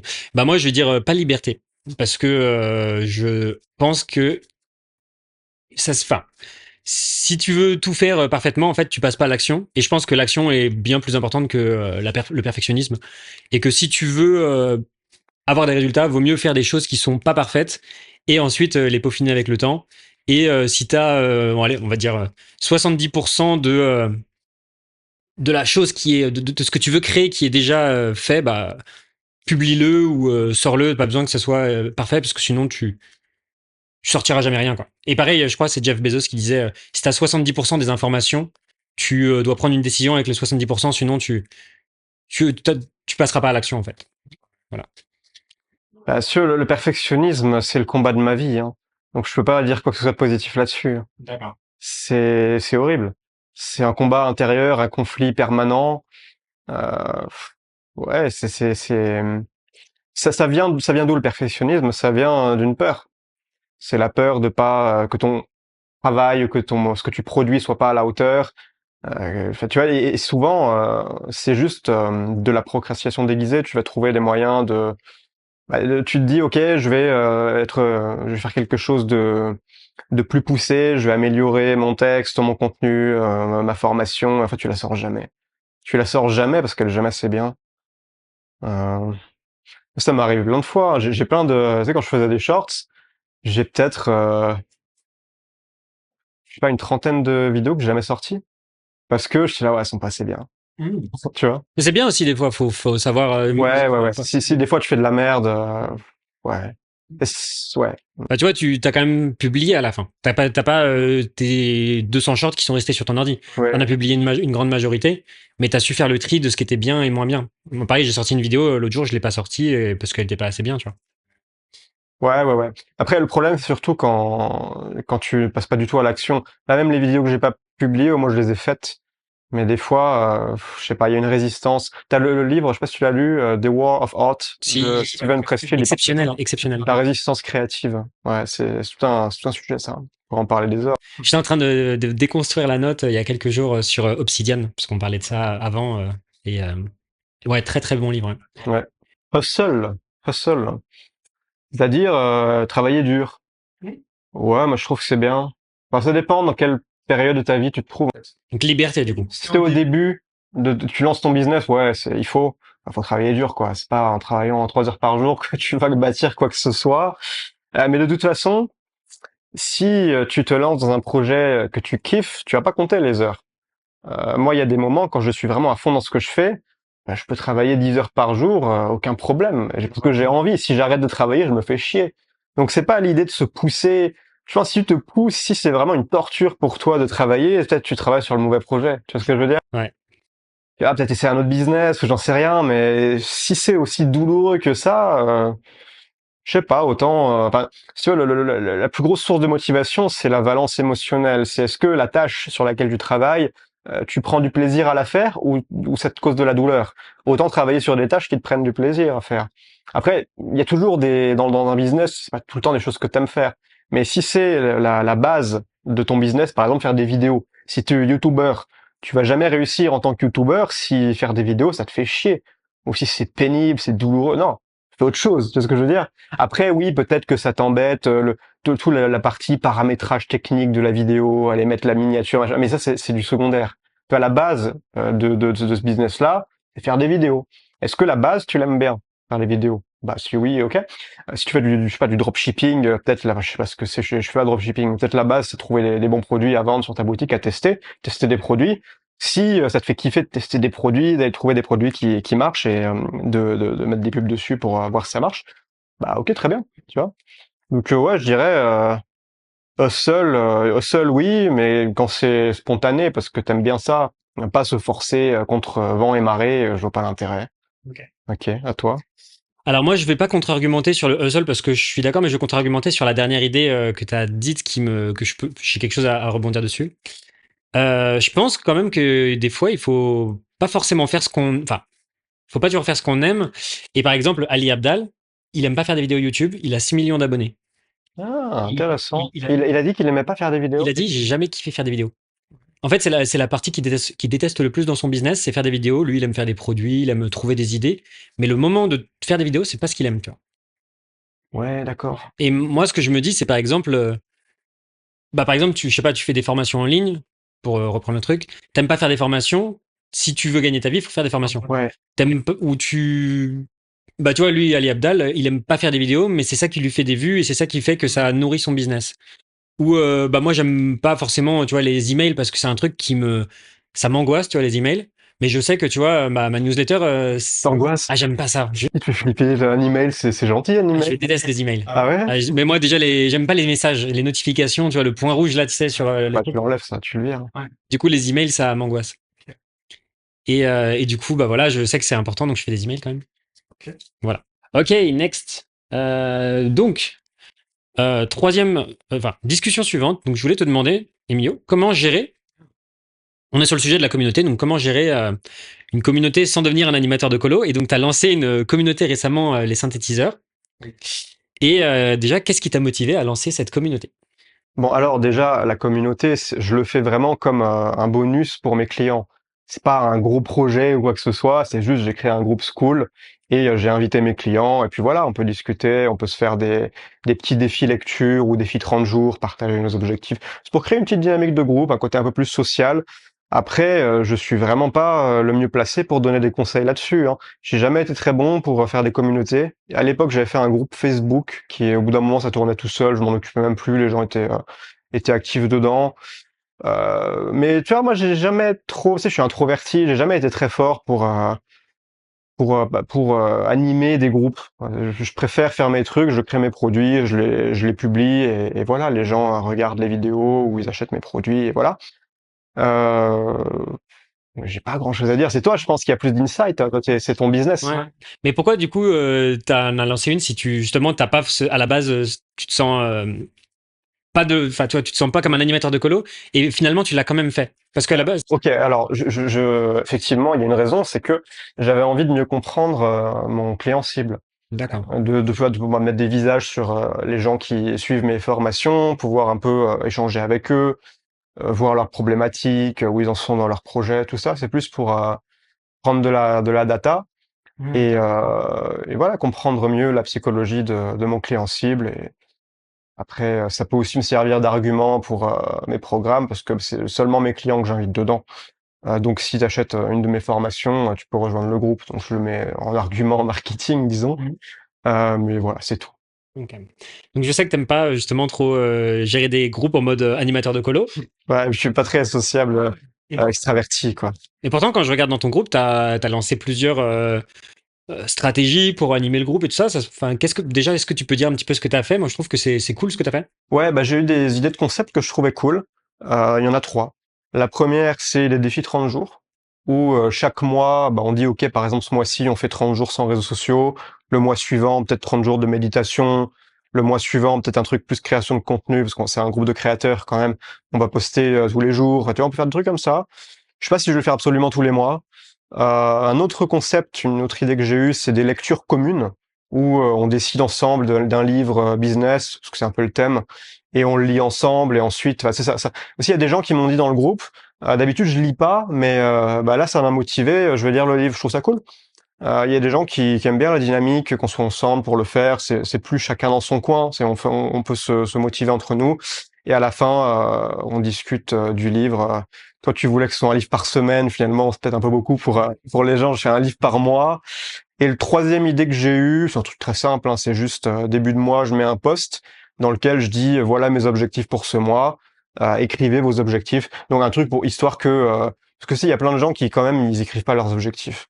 Et au moins qu'ils puissent publier leurs objectifs sous les yeux d'autres humains, ça les motive l'air de rien. Et à la fin du mois, je fais un autre post et je dis voilà est-ce que vous avez atteint les objectifs que vous avez annoncés et quels sont ceux du mois suivant quoi. Donc ça, c'est les 3 idées que j'ai eues. Et je trouve ça sympa, pas trop d'efforts pour mettre en place. Et ouais, c'est cool. Même pour moi, tu vas faire des défis avec mes clients, ça me fait une motivation aussi, à l'air de rien, de le faire en groupe plutôt que tout seul. Clairement, ouais. En tout cas, ce que tu disais sur les posts, là, le post que tu fais sur les objectifs des gens, c'est une très bonne idée de post. Parce qu'en fait, quand tu peux faire participer les gens, quand tu peux leur demander ce qu'ils aiment, quand ce soit leurs objectifs, moi je fais les succès de la semaine. Du coup, toutes les semaines, c'est les gens qui postent leurs succès dans la Founder Family, ou toutes les toutes les choses où tu peux faire participer les gens. Par exemple, je sais pas, quel est votre livre préféré, quel est votre animal de compagnie préféré, poster une photo de votre espace de travail. Ça sert à quoi, ça, l'animal de compagnie? On s'en bat les couilles, mais c'est juste, ça dépend du type de communauté que t'as aussi. Peut-être que si t'es sur la niche des chiens, Ah bah là, oui, d'accord. Bah c'est les chiens. dans ce sens du terme. Ça va pas être les lapins ou les... Mais du coup, tu postais des choses sur enfin, de demander ce qui intéresse les gens, qui postent eux-mêmes leur propre contenu plutôt que ce soit toi qui parle tout le temps de toi. Après, c'est assez logique, c'est les principes de copywriting où tu te dis, je vais pas parler de moi, mais je vais plutôt parler de vous et du coup, qu'est-ce qui vous intéresse et qu'est-ce que vous voulez poster et du coup, de faire participer les gens. Ok, ouais, c'est pas mal. Avant de te lancer sur School, du coup, ou avant de te lancer dans ta communauté, t'avais un groupe Telegram. C'était quoi les hésitations que t'avais qui faisait que t'avais pas, enfin, tu savais pas s'il fallait que tu passes à cette communauté. Bah, j'ai testé des groupes Telegram. Le problème que j'ai eu avec les groupes Telegram, j'ai peut-être pas fait de la bonne manière. Je sais, à chaque fois que je lançais une formation, je faisais un groupe pour les clients de cette formation-là. Ce qui se passait, c'est que pendant les premières semaines, il y avait des gens qui discutaient, et après, silence radio. Tu vois, là, actuellement, c'est silence radio. Donc, je me dis, c'est pas très intéressant. T'as des gens, ils achètent la formation, ils arrivent dans le groupe, il y a personne qui parle. Donc, c'est ma faute. J'ai fait un mauvais modèle. Il faut que je teste un autre modèle. Donc là, je teste School. Telegram, ouais, c'est pas. Les gens utilisent, donc ça c'est le positif, mais l'inconvénient, c'est que c'est vite le bordel. J'ai rejoint des groupes Telegram, un peu de communauté pour voir comment ça se passait, où il y avait beaucoup de monde et ça spam. Tu reçois des messages tout le temps. Ah, mais t'as des gros lourds qui spamment aussi, qui font du hors sujet. C'est pas. Ça dépend de la barrière à l'entrée aussi, si c'est des clients payants ou si c'est ouvert à tout le monde, là, ça devient vite le zoo. Mais ouais, les groupes Telegram, avis mitigé. En fait, avant, j'étais content parce que j'utilisais Teachable. Ouais. Et Teachable, il y avait un espace commentaire. Mais je me suis barré de Teachable parce que ils ont commencé à augmenter leur prix pour ce que j'en faisais. C'était n'importe quoi. Enfin, je payais beaucoup trop cher pour ce que j'avais en retour. Donc j'ai changé d'outil, mais là j'ai plus de commentaires. Donc je me suis dit, c'est dommage, c'était sympa les commentaires. Les gens ils regardent ta formation, ils ont une question, ils ont le droit de poser la question. Bien sûr. Je trouvais ça cool, j'aimais bien répondre aux gens, voilà, ça fait une valeur. Et là, il y a plus les commentaires sur l'outil que j'utilise. Donc, c'est aussi une manière de créer un lien, parce que c'est quand tu es créateur sur Internet, c'est facile de te retrouver un peu dans ta tour d'ivoire, déconnecté des préoccupations de tes clients. Donc, ouais, c'est bien d'avoir un moyen de garder un lien quand même, pour pas juste que ce soit je fais mon produit, je le lance, les gens l'achètent et ils le regardent de leur côté et ça s'arrête là, pour qu'il y ait quand même un petit suivi ou un contact, quoi. Voilà. Et pourquoi tu passerais pas toutes tes formations et tes contenus sur School pour avoir tout rassemblé au même endroit? Parce que sur School, c'est un seul produit. Tu peux pas avoir plusieurs formations. Si tu veux. En gros, tu te dis, après ça dépend de ta manière de voir les choses, mais tu peux te dire que la communauté, c'est on va dire l'espace commun à tous tes clients.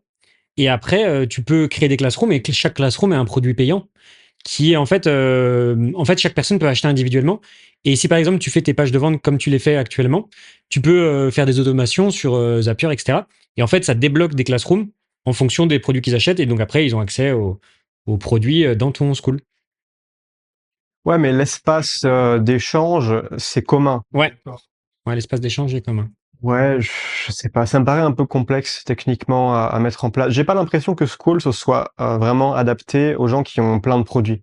Bah, si tu as 10 produits, ça devient quand même vachement complexe à gérer. Il faut des automatisations dans tous les sens, ça devient un sac de nœuds.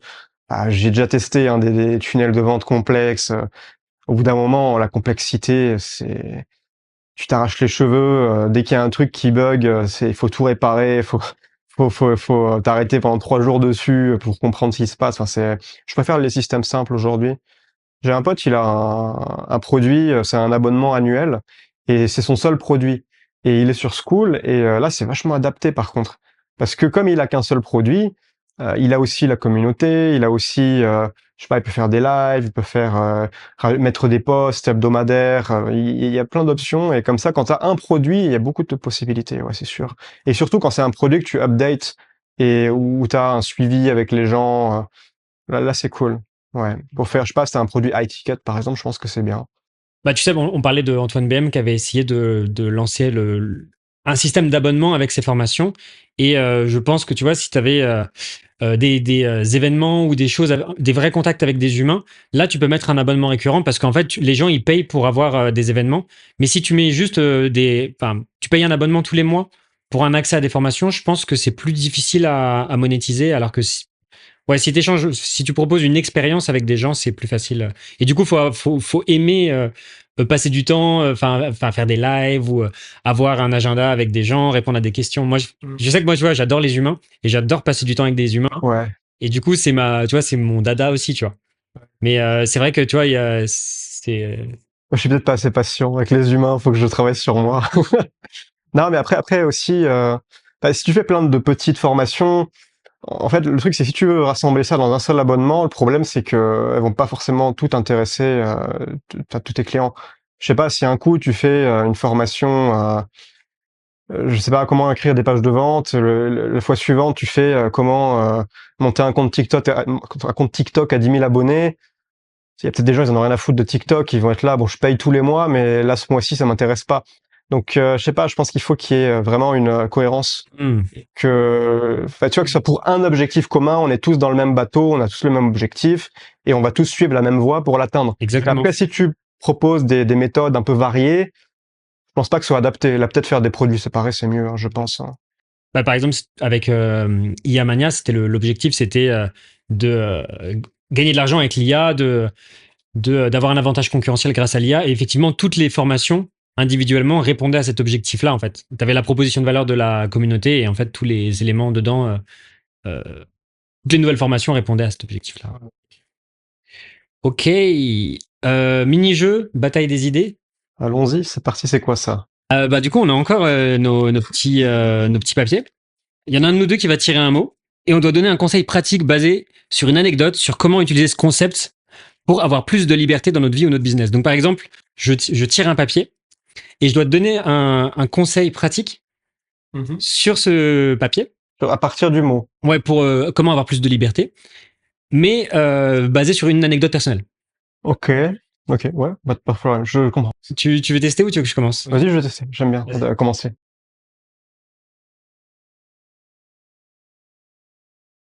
Automatisation.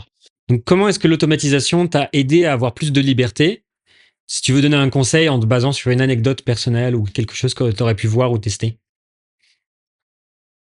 Bah, moi, j'aime bien l'automatisation des emails. Bon, ça va être assez technique, terre à terre, mais j'aime bien les séquences emails automatisées parce que quand, par exemple, je fais un post, admettons, on parlait tout à l'heure du créateur tout-terrain, je vais faire un post que je vais publier sur tous les réseaux sociaux. Ouais. Le problème, c'est que même si ce post, il est evergreen, dans le sens où il est valable que ce soit l'année dernière ou dans 5 ans, c'est du contenu intemporel. Mais si tu te contentes de l'avoir sur tes réseaux, en fait, les gens, ils vont jamais remonter. Il est valable un temps, il se périme. Mais pour éviter que ça se périme, moi, ce que je fais, c'est que j'ai mon outil d'email, ActiveCampaign. Je le mets dans des séquences. C'est-à-dire que les gens qui s'inscrivent à ma liste email, eh ben, ils vont recevoir le post sous forme de newsletter, par exemple à J+7 ou J+10 ou J+30. Et des fois, je fais des automatisations qui sont longues comme ça. Moi, j'appelle ça l'hyperséquence. L'hyperséquence, c'est en fait tous mes bons posts, mes préférés, ou ceux qui ont eu le plus de réactions sur les réseaux, parce que tu peux voir aussi ce qui résonne le mieux avec l'audience. Eh ben, tu les mets dans ton hyperséquence, tu les greffes à la fin de l'hyperséquence. Et comme ça, ils seront pas perdus. Les inscrits email, ils le recevront et ils les liront, même si 2 ans plus tard, ils s'inscrivent après la publication initiale de ce post. Voilà. Donc voilà, une petite manière d'email automatisation que j'aime bien et qui te permet de donner une seconde vie à tes meilleurs posts sur les réseaux qui autrement seraient périmés bien rapidement, malheureusement. Voilà. Ok. Tu fais celui-là aussi ou tu... Non, je pense qu'on fait un autre. Ouais, vas-y, c'est mieux. Ok, stress. Ok, je sais ce que je vais dire. Comment est-ce que je peux utiliser le stress pour avoir plus de liberté? Ça peut sembler un peu étrange de dire ça, parce qu'au final, le stress, ça pourrait sembler être quelque chose de négatif, et en plus, c'est quelque chose que je vis énormément dans ma vie, puisque je suis quelqu'un d'un peu anxieux, stressé, etc. Du coup, je fais énormément de méditation et tout ça. Mais grâce au stress, il y a énormément de bénéfices. Tu vois, il y a du stress positif et du stress négatif.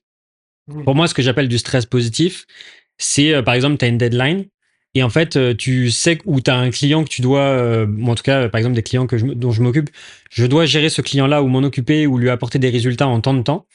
Et du coup, je vais tout faire, je vais me bouger le cul. Et donc, je vais avoir une sorte de stress, mais pour moi, c'est du stress positif parce que je vais vraiment me donner à fond pour l'aider à atteindre ses objectifs. Ou si par exemple une deadline je sais pas, financière ou d'autres choses, tu vois, tu te dis ok, j'ai pas le choix, faut que je fasse ce lancement avant telle date, bah je vais ressentir du stress et donc du coup j'utilise très souvent ça. J'aime bien me fixer des deadlines et donc l'idée c'est fixez-vous des deadlines et ça vous aidera à passer à l'action et à être plus libre. C'est la meilleure tactique de productivité que je connaisse, ça. Mais c'est à double tranchant. Parce que d'un côté, c'est très efficace, ça te force à trouver des ressources en toi que tu n'aurais pas mobilisées habituellement. Mais l'autre problème, c'est que ça te stresse quand même beaucoup. Moi, ça me... si c'est sur du court terme, quelques jours, ça va. Par exemple, je l'ai fait pour créer mon lead magnet, écrire mon mini-cours synthétiseur. En fait, j'ai fait 4 emails et j'ai lancé le mini-cours avant qu'il soit créé. Et donc, je l'ai créé au fur et à mesure que les gens entraient dans la séquence email, tu sais. Et donc, tous les jours, j'avais une deadline. Et pour écrire un gros pavé. Mais sinon, j'aurais peut-être mis 2 semaines à le faire. Là, j'ai mis 4 jours à le faire. Mais par contre, putain, le stress, hein. À des moments, j'étais, oh putain, comment je vais faire? Je vais être obligé de décaler le truc. Et en fait, ouais, le problème, c'est que si ça devient trop long, tu sacrifies un peu ton bonheur sur le moment. Mais à un moment donné, j'avais fait, jamais je referais ça. Ça m'a bien aidé au développement de mon business au tout début, c'était en 2017. J'avais lancé un programme qui était un programme en 12 semaines, où il y avait tous les jours un audio de 15 minutes. Je l'ai lancé alors qu'il y avait aucun contenu. Et pendant 12 semaines, j'ai été esclave de ce truc-là, où en fait, chaque semaine, je devais créer un audio par jour. C'était un enfer. C'était horrible. C'était horrible.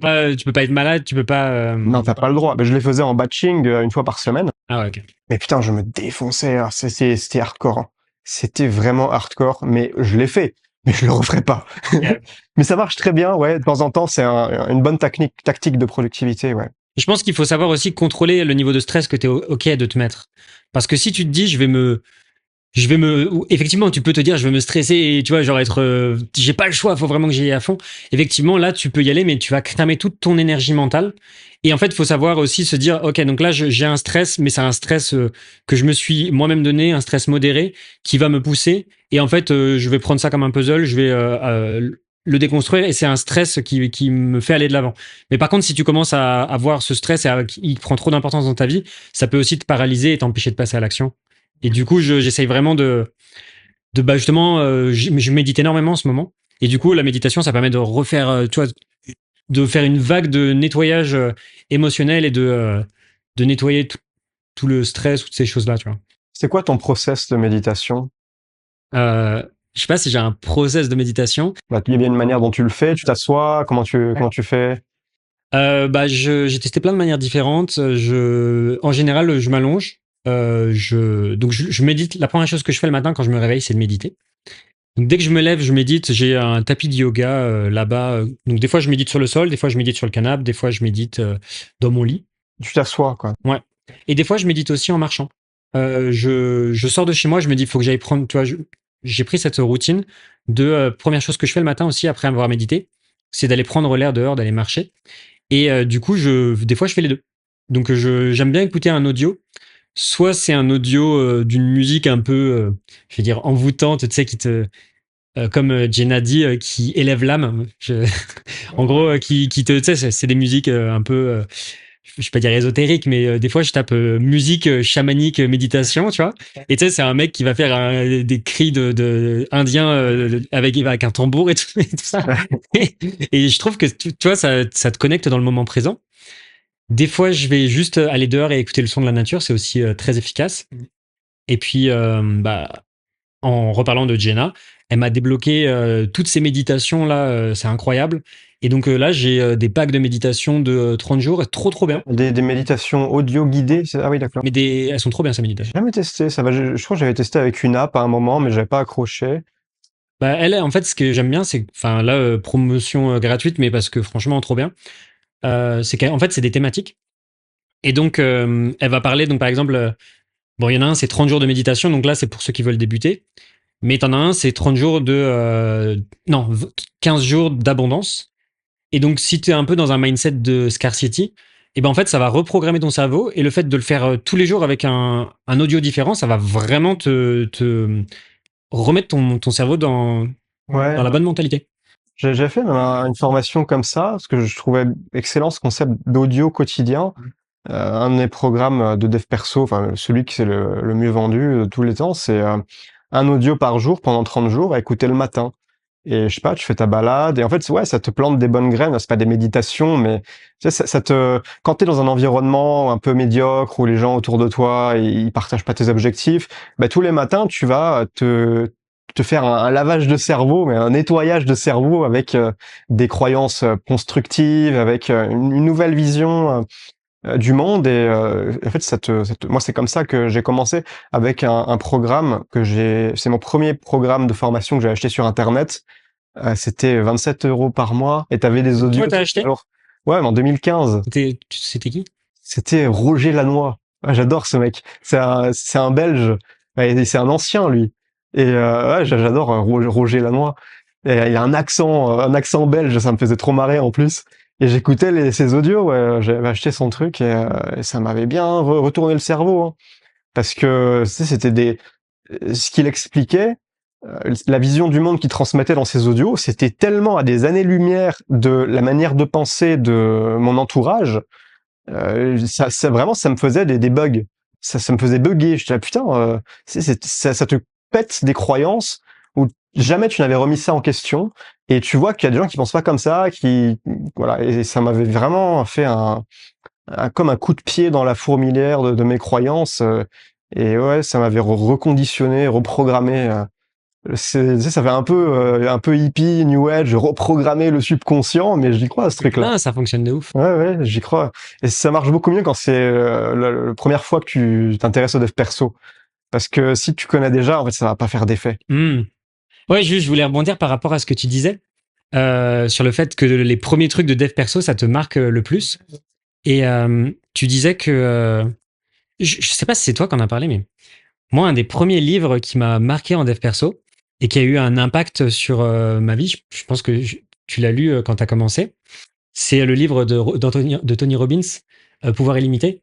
Ouais, c'était mon premier livre de développement Bah, pareil. personnel. Bah, je sais pas si, parce que moi, je te suis depuis super longtemps. Et du coup, peut-être que c'est toi qui m'en avais parlé, enfin, qui en avait parlé, ou peut-être que c'est quelqu'un d'autre dans un podcast. Mais ce livre-là m'avait retourné le cerveau parce que j'avais aucune connaissance dans ce domaine-là. Et particulièrement, donc, tu sais, t'as toute la NLP, le langage, Programmation neurolinguistique. programmation neurolinguistique. Des trucs un peu bizarres avec les mouvements des yeux. Chabi, je sais pas trop ce que ça vaut, honnêtement. Ouais. J'ai pas trop regardé ces trucs-là, mais ouais, sur le moment, ça te retourne le cerveau, hein. Et puis, au milieu du livre, t'as genre le chapitre qui s'appelle définir vos objectifs. Et tu sais, quand t'as jamais défini d'objectifs dans ta vie, il te dit prends un journal et écris à quoi ressemblera ta maison, où est-ce que tu vivras, qui sera ta femme, ça sera quoi ton travail, tes collègues et machin. Et moi, à l'époque, j'avais jamais, tu vois, écrit quoi que ce soit sur mon avenir. Je m'étais jamais projeté à ce point-là, tu vois. Ouais, tu sais faire le vision board aussi. Moi, j'avais fait ça sur Photoshop. J'avais pris des images, des trucs que je veux. J'avais mis la Thaïlande en plus. Ouais, bah moi aussi. Et là, on est où là en Thaïlande? Ah, bah moi pareil, hein, tu vois, j'avais mis une belle maison en bois en Thaïlande. Bon, je sais pas la maison en bois encore, mais j'avais ma meuf. Bon, enfin, tu vois, ça, T'as photoshopé la tête d'une meuf ou j'avais la meuf, le machin et tout. Donc ouais, ça fonctionne vraiment. Ça, c'est bien. C'était la dernière chose, c'était la discussion sur la vie privée d'Emilio et Tony. C'est parce que tu m'avais suggéré dans les messages, tu m'as dit on peut parler de vie perso, de choses comme ça. Ouais, de trucs d'un peu de nos habitudes, de choses qu'on fait au jour le jour, au quotidien, ouais. Donc voilà, t'avais une thématique ou des choses en particulier que tu voulais lancer. Bah, je sais pas, la méditation, ça m'intéresse bien. C'est pour ça que je t'ai demandé. Euh, Moi, je fais de la méditation. En fait, pendant longtemps, j'arrivais pas à en faire parce que je me compliquais la vie. Je me disais, il faut absolument que je sois assis dans telle position. Il faut que je concentre mon esprit sur la respiration. En fait, ça m'ennuyait vraiment de faire ça. J'aimais pas. Je trouvais ça pénible. Donc, j'arrêtais. La balance émotionnelle était négative. Et là, je trouvais une manière de faire, c'est tout con, hein. C'est, je m'assois et je fais rien. Je lance un timer, et je mets un chronomètre, j'attends 30 minutes. Pendant 30 minutes, je fous rien. Voilà, je suis là, je suis dans le moment présent, ou des fois je me perds un peu dans mes pensées, mais après tu sais, j'observe un peu mes pensées, mais voilà, juste je m'assois et je fais rien. Genre, t'essaies de faire le vide ou genre, Mais j'ai pas mon téléphone, rien du tu tout. te concentres sur ta respiration? Aucune distraction. Ouais, tu peux te concentrer sur la respiration si tu veux, tu peux te concentrer sur, je sais pas, si tu vois un oiseau passer par la fenêtre, mais je me mets pas de règles.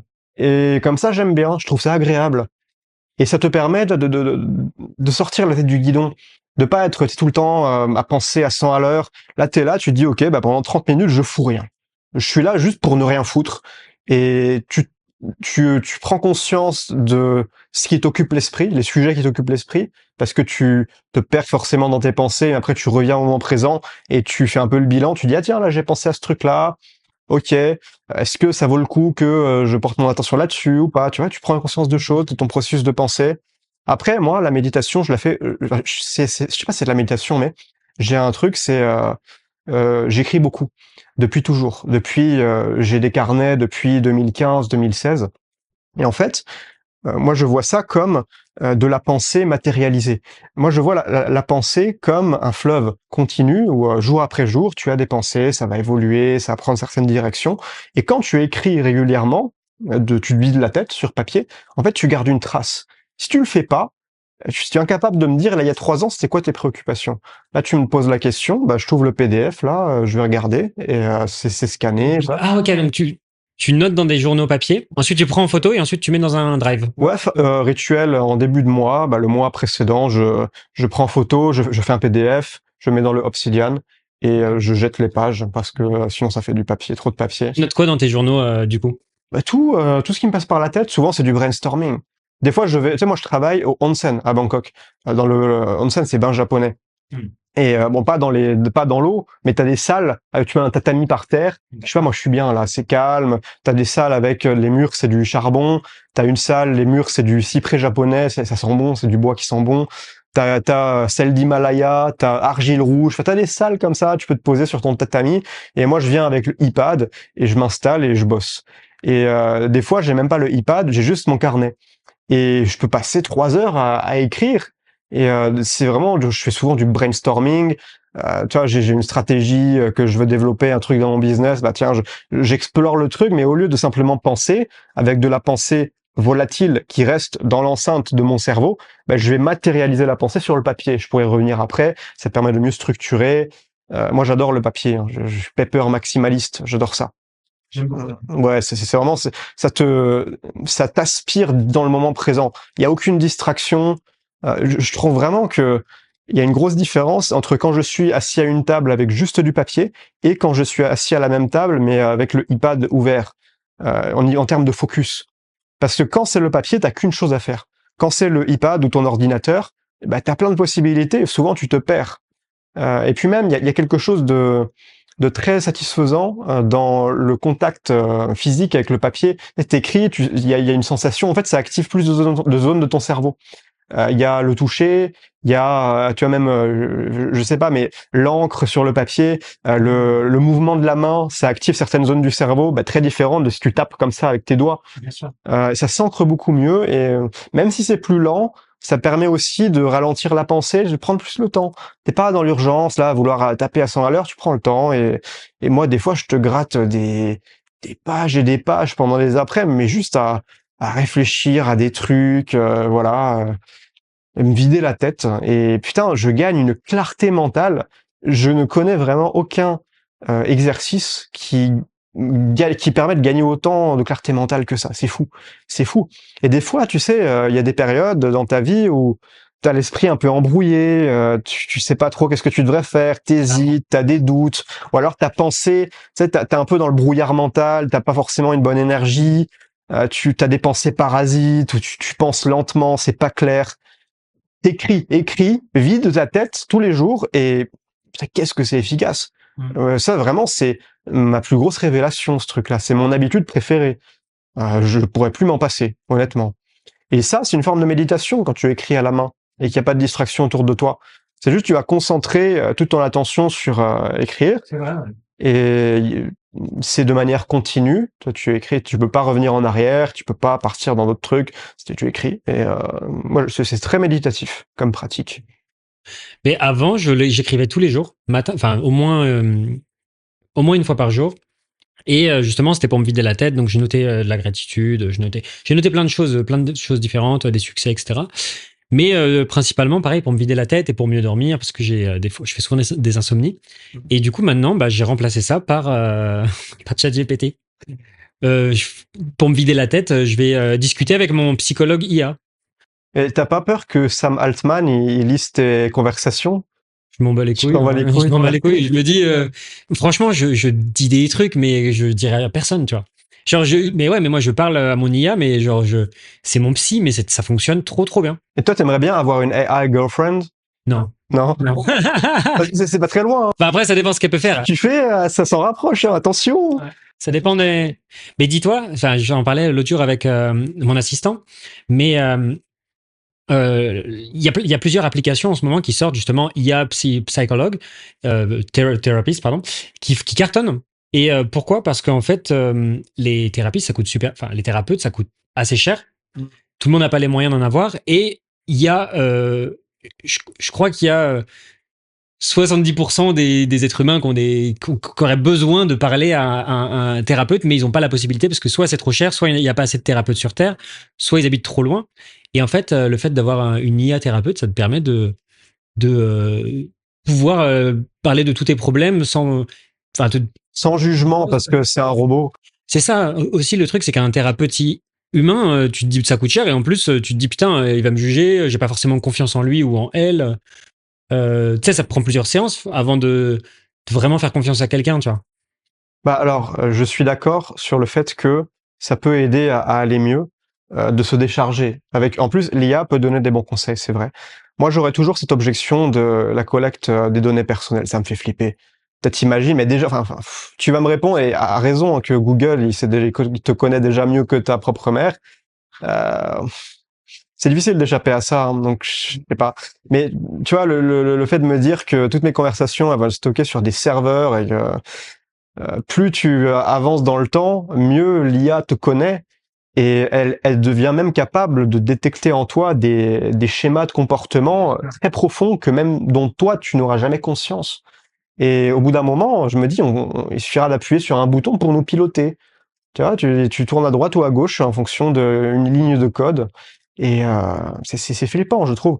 Donc, moi, je raconte pas trop ma vie à ChatGPT. Je raconte ma vie, mais pour des trucs à la con. Okay. Après, si j'ai besoin d'extérioriser des choses, je vais écrire sur du papier. Et je suis mon propre psy. Ok. Et tu les stockes où tes journaux? Sur quel système de cloud? Là, en ce moment, c'est Obsidian Sync. Ok. Ah oui, ok. Donc ça va. Ouais, c'est sécurisé. Après. Ouais, donc tu numérises ça sur Obsidian Sync. Ouais, je numérise ça. Après, éventuellement, si je veux les garder offline, tu mets sur une clé USB, hein, et puis voilà, hein. Là, ça reste chez toi. J'avais, pareil, moi j'ai pris des photos de mes carnets de notes, j'ai mis ça sur Google Drive. Et l'autre jour, je tapais dans ma barre de recherche de Google Drive. Et en fait, il détecte tous les mots de toutes tes photos et il retrouvait il pouvait rechercher dans mes carnets de notes des choses que j'avais écrites. Et là, tu vois, je me dis, oh putain. T'as une belle écriture alors, parce que moi, il comprend rien. Hein. Ah ouais? Ah ouais, j'ai essayé hein, les reconnaissances de texte et je me dis ça va, je suis encore tranquille. Il y a le temps pour qu'ils comprennent ce que je raconte, ce que je gribouille là, parce que ouais, j'écris vite quand même.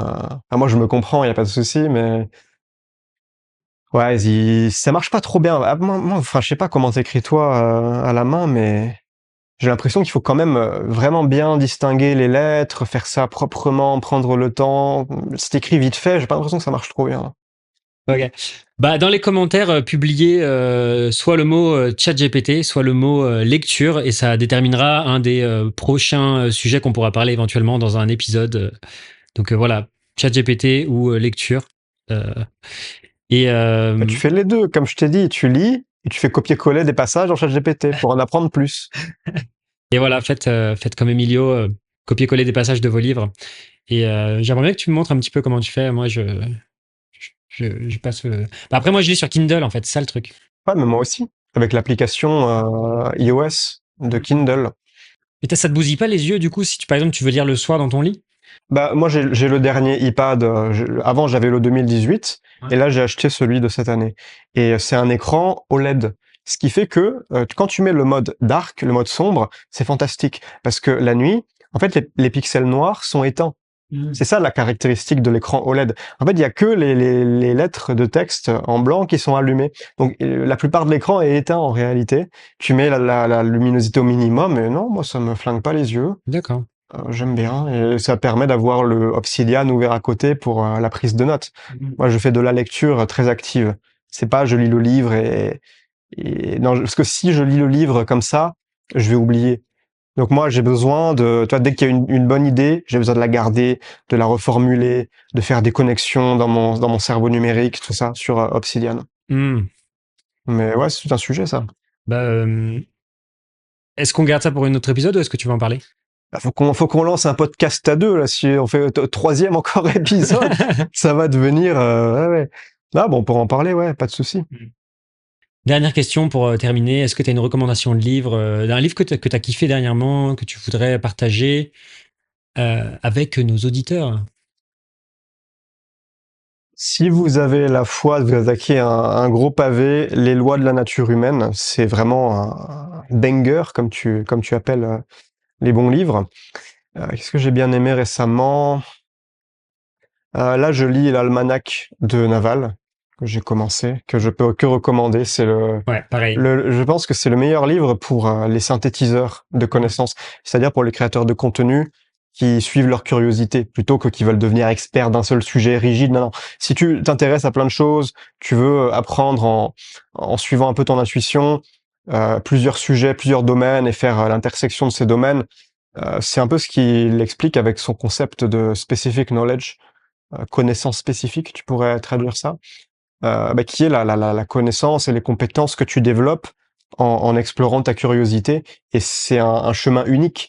Et ça, c'est quelque chose que les IA peuvent pas remplacer parce que tu développes une compréhension du monde qui est unique, un ensemble de compétences qui est unique et qui est le résultat de l'exploration de ton propre chemin de vie et de ta propre curiosité intellectuelle. Et ouais, je trouve ça génial. Et c'est vrai, hein, quand tu suis ta curiosité, quand tu te laisses guider, bah, tu arrives dans des terrains de connaissances uniques. Et tu peux vraiment créer des belles choses et te créer ta propre niche personnelle où personne ne peut te concurrencer parce que la niche, c'est toi-même. La niche, la niche, elle est définie par ton parcours unique que aucun autre être humain, malgré qu'on soit 8 milliards, n'a suivi. Tu vois. Donc ça, c'est vraiment une idée en laquelle je crois beaucoup. Et donc, l'Almanach de Naval, très bon livre. Ouais. C'est en vrai, ce bouquin, c'est marrant parce que c'est même pas Naval qui l'a écrit. Je sais même plus le nom du mec qui l'a écrit. Eric Rice, je crois. Non, Eric Jorgensen. Et en fait, le livre, c'est juste des tweets, c'est une compilation de tweets. Ouais. Et des interviews, non? C'est des Ouais. C'est une compilation du Twitter de Naval, en réalité, d'autres trucs qu'il a fait. Mais ouais, c'est vraiment une pépite. Et du coup, sur cette idée de spécialisation, donc est-ce que tu veux dire que, tu vois, j'ai un modèle en tête, tu me dis si c'est ça, juste pour clarifier.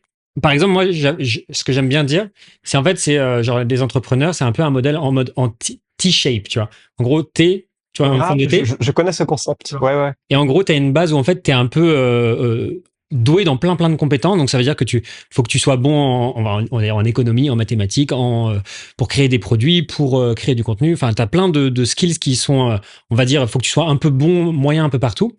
Et par contre, tu vas développer une compétence unique qui va faire que tu vas être ta personne et qui va faire que tu vas être extrêmement bon dans cette compétence-là. Et c'est ça qui va faire que tu te... Oui, en gros, donc la barre verticale du T, c'est la compétence majeure que tu maîtrises, dans laquelle tu spécialises, et la barre horizontale du T, c'est les compétences satellites que tu développes de manière secondaire sur ton temps libre ou que tu explores par ton parcours. Mais tu peux faire un peu un modèle hybride, ouais. C'est un peu à mi-chemin entre synthétiseur et expert, ça. La thématique en T. Ouais. J'aime bien. Ok. Où est-ce qu'on envoie les auditeurs pour te retrouver? Comme la dernière fois, le mini-cours synthétiseur pour en apprendre plus sur le modèle du synthétiseur, comment gagner sa vie en monétisant ses connaissances, en explorant sa curiosité. J'ai fait un mini-cours, voilà, c'est gratuit. J'explique beaucoup de choses. Franchement, je pense que j'ai eu des très bons retours sur ce cours parce que vraiment, je donne des conseils concrets. Ça, c'est pas un truc en mode ouais, je te donne le mindset et après je te vends les. Non, vraiment, je donne des techniques. Je donne le plat principal, tu l'as quoi. Et c'est gratos, donc profitez-en tant que ça existe. Voilà. On mettra le lien dans la description. Voilà. Voilà. C'était la fin de cet épisode. Merci Emilio. Avec grand plaisir. Merci d'être resté jusqu'à la fin de cet épisode. Si vous avez apprécié notre conversation sur la création de contenu et la gestion des communautés, j'ai quelque chose qui pourrait vous intéresser. Vous savez, beaucoup d'entre nous rêvent de gagner leur vie sur Internet, mais ne savent pas par où commencer. On peut passer des années à essayer de construire une audience sans jamais pouvoir la monétiser efficacement. Et c'est là que j'ai une approche différente à vous proposer. Au lieu de vendre des centaines de petits produits chaque mois pour grappiller quelques centaines d'euros, imaginez pouvoir très bien vivre en vendant simplement 1 ou 2 prestations par mois. Et c'est exactement ce que je vais vous montrer. J'ai développé une méthode simple et efficace qui permet aux débutants de se lancer dans la prestation de services high ticket. Cette approche m'a permis de générer 4 000 € par mois au bout de quelques mois et j'ai même aidé un client à atteindre 4 250 € de revenus mensuels au bout du premier mois. Si vous voulez apprendre à transformer vos compétences en une activité en ligne rentable, même si vous n'avez pas d'audience, j'ai une masterclass gratuite pour vous. Dans cette formation, je vous révèle comment débuter dans la prestation de services high ticket, même si vous partez de zéro. Les étapes concrètes pour gagner 4 000 € par mois en ne vendant qu'une ou 2 prestations. Comment obtenir vos premiers clients sans être un expert reconnu et sans audience préalable. Pour accéder à cette masterclass gratuite et découvrir comment vous pouvez très bien vivre de vos compétences, cliquez sur le premier lien dans la description. C'était Tony. Ciao!